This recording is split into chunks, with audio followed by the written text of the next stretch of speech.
boa noite. Queria que você se apresentasse, falasse a sua profissão e o que te motivou a participar dessa noite do Encontro de Mulheres de Negócios da Língua Portuguesa.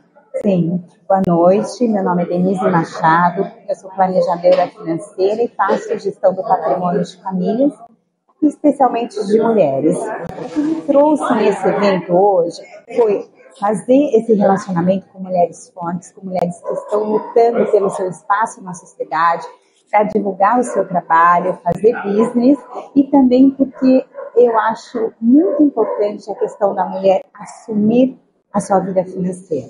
A gente vê acontecer que muitas mulheres acabam não tomando conta disso, não participando e sofrem violência patrimonial.